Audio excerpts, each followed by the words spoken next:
I was considering just playing the old Filmation opening for this, but yeah, the copyright bots wouldn't like that, so let's just roll the intro. Well, welcome back to another MOTU review. Today we're taking a look at Castle Greyskull. Alright, this is going to be a bit of a different review. Not really any articulation to go over, and I don't know if you can tell, but this thing's a bit big.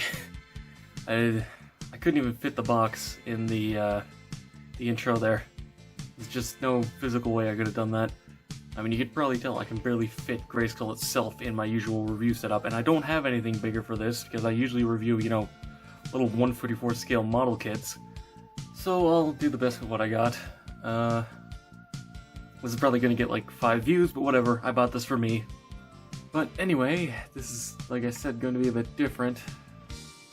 I'm going to have to try and find a better angle for the camera, so give me a second.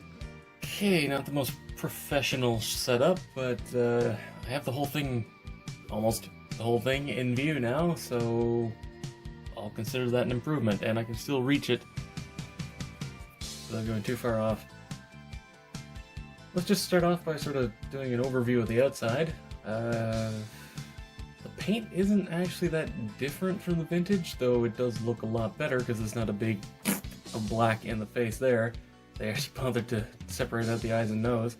There is a subtle, sort of slightly brighter, more vibrant green in a few spots along it.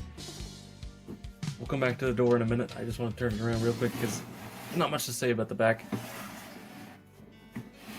They did actually paint these in brown this time, and there's a little bit more of that bright green up here. They molded in the secret entrance, but it doesn't actually function. It's just detail, which is more annoying than if they had just left this little arch out of it. But it's not a big deal. And you can see up here, the handle is present and it works perfectly fine. Now bringing it back around to the front and getting a slightly better light here. You can see that the jawbridge door is actually brown. The vintage was just completely green, and ever since 2000X they've actually been making it brown, which is nice. And if I grab my Skeletor's power sword here, it does open, though I will say the sword kind of gets stuck in the slot a little bit more than I would like. But anyway, that's spoilers. You can see the teeth are pretty well detailed, and it's nice and green on the inside of the door, so it looks good when it's open. Closes up really smoothly, I will give them credit for that. Now, before we pop open Greyskull here, I do want to point out this does actually come with a figure, the all-white Sorceress, which, really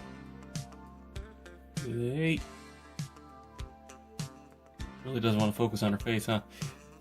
There we go. And this is the exact same mold as the retail one, just with all white and clear-ish wings. Also, the detailing up on the top here is gray, and it's gone out of focus again.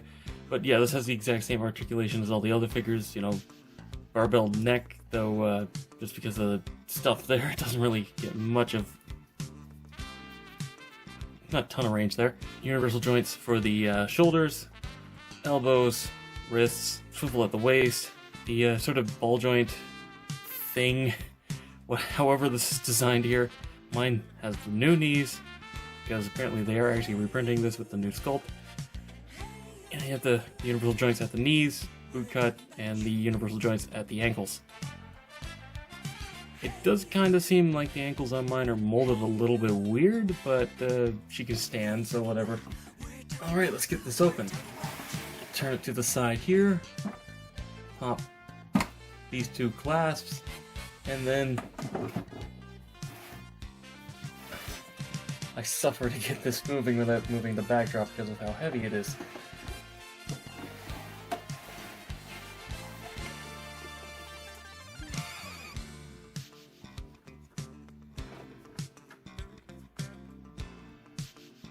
Get out of there, you. I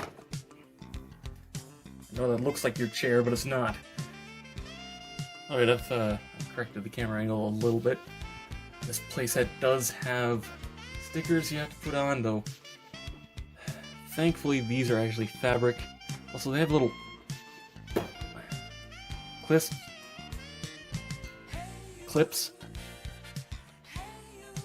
There's a couple different spots you can put these on.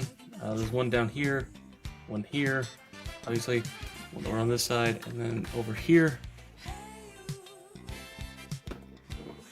Come on, go back up in there. There we go. So you have a decent amount of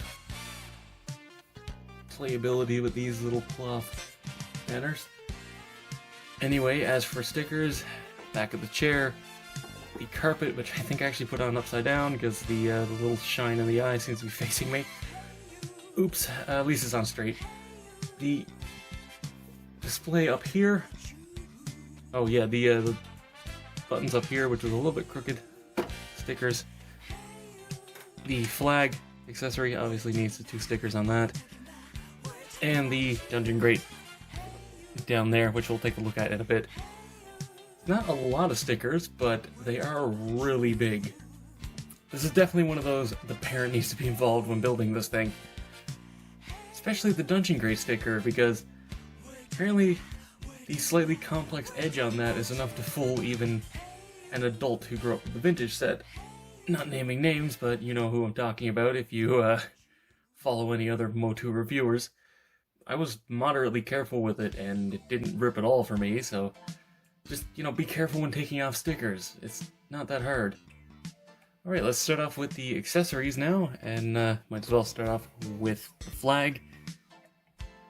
This is, of course, the classic vintage good and evil flag to show who's in charge of Greyskull, which wasn't really done in anything else, but hey, lore changes. This can, of course, be plugged up on the top there with a fairly fat peg. Of course, you can always put it over here too if you would prefer, though there's no peg hole.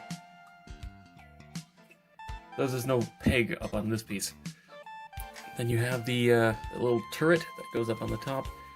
Same deal with a peg hole here. This locks in these 2 positions, which is slightly irritating, but still nice. These being slightly off is accurate, but it does bother me. And this can also be plugged up in the little parapet up there where it's supposed to be. And it does actually have handles on the top and bottom, which, as far as I can tell, is just so that figures can hold it easier, depending on if it's angled up or down. Next up, we have the ladder, which is literally one piece of brown plastic. There is a couple of little specific cutouts here, so it sits in there nicely. Though there's also some little cutouts up at the top here, if you want to put it down there. Because of the elevator, which we'll be getting into, I think this is definitely the best spot for it, but it's up to you.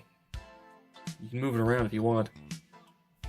You do get the little training dummy, and it spins well. Unfortunately, this bottom piece is so light that if you actually try and spin it, it tips over immediately because there's so much mass in these pieces. I like it, I just kind of feel like I'm going to have to add some weight up underneath here so it doesn't tip over. And finally, we have the 2 weapon racks, which are nice. I like the racks themselves, but I am really disappointed that we only get 4 weapons, and they're not even the cooler weapons from the vintage one. Scratch that, actually, I do quite like the staff. This is nice. But, we saw this earlier with the Cronus in the Rise of Evil 2-pack in black, and it's literally the exact same mold. It even has the hole that this pegs on to the weapon rack with. Aside from that, you get a pretty nice, though, basic sword and a little mace, which is okay. Kind of feels weird that this is so flat on the end, but just quickly I wanted to give you that better shot at the Castle Greyskull because it looks really, really nice in there. Really good detailing. Camera's gonna be a little shaky, but whatever. Oh, this thing is so big, it's hard for me to actually review this properly. Anyway, there's a reason I just showed off the Castle Grate, and that's because there's a gimmick right here, which is slightly unfortunate because they include a Sorceress in Greyskull, you know, as you would want. Unfortunately, she can't actually sit in the throne because the wings are too hard, and there's no cutout here for them, so the best you can get is like that.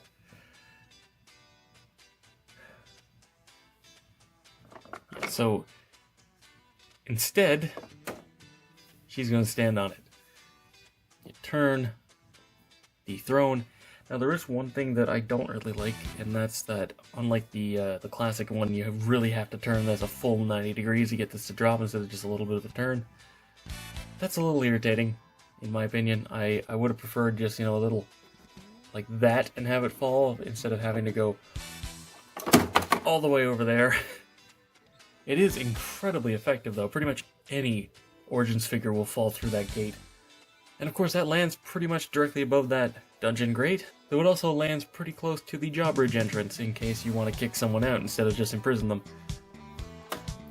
Just hold that back up, turn it over, locks it in place.